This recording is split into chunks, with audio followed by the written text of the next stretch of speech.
does the law say about self-defense in Canada? When are Canadians permitted to use force to defend themselves? Right. Well, in Canada, we have the right to defend ourselves, our loved ones. We have the right to defend our property. But it's solely for the purpose of defense, defending yourself. You have to be reasonable. So a judge... Wait a minute. What's reasonable? What's reasonable is... Someone breaks into your home in the night. Right. Well, if it's a bunch of teenagers who break into your home, they don't have any weapons, and you go after them with a golf club, that's no longer reasonable. You're now using excessive force against those teenagers. But how are you supposed to know that they don't have any weapons? You don't. Oftentimes, you don't. And you're right. It's a very difficult situation. But you have to remember, at some point, a judge is going to scrutinize your behavior and what you did. And, some of the questions a judge is going to ask, for example, what was the nature of the threat or force? How imminent was the threat? Did you have other options? Did you have to go at the person with a baseball bat or a golf club in that scenario? They will look at what other options were open to you, right? So it's very important to keep that in mind. Panya, I just want to give the final word to you on this because you're an advocate for abused women and children. What are your thoughts about this? I think that it's very difficult to understand how you're actually going to react when you are being compromised or threatened. Our government and our laws should be there to protect us. And it can feel like the law's not on your side. 100%. Yeah. And if somebody is breaking into your house, do you actually think that you're going to stand there and think about, oh, I better not do this, I better do that, or not? Or ask them, excuse me, why are you here? And by the way, are you carrying a gun? Or in my case, many, many years ago, I did have somebody break into my house, and I immediately ran to the kitchen for a knife. And by the time I reached that knife, he hightailed out of there. So for me, as a civilian, I would say to you that acting quickly, defending yourself quickly is everything. And having our politicians and our police defending that is paramount, and we are missing that today. I know more people than not who not necessarily carry a baton, but use something for self-defense, whether it's a spray or a taser. Oh, there you go. I don't think this is legal. No. No, okay. Is there anything in front of me? Like, how about a taser? No. Not legal? Keep Look, going.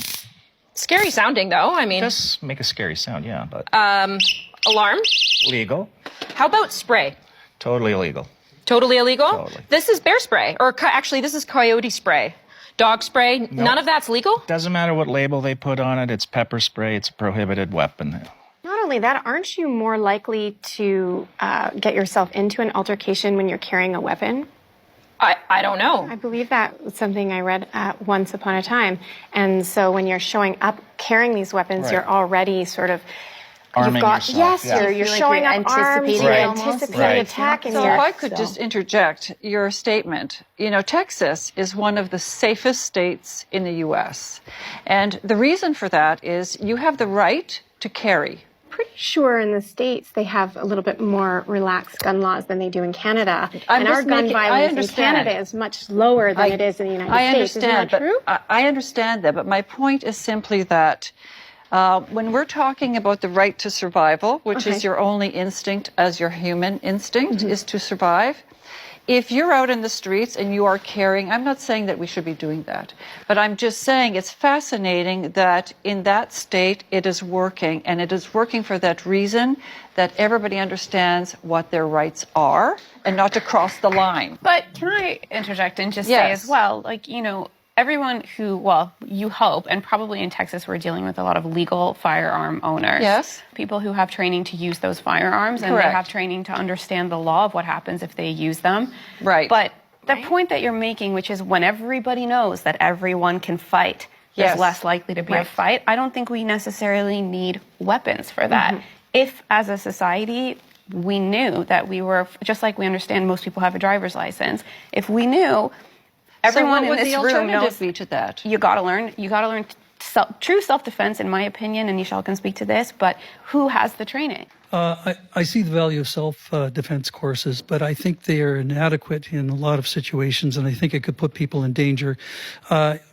knife attacks are really up in this city. And most self-defense experts will tell you that it doesn't matter how strong you are, how skilled you are against a person with a knife. If you're up against a person with a knife, the best thing you can do is run. But if you can't run, you're in trouble.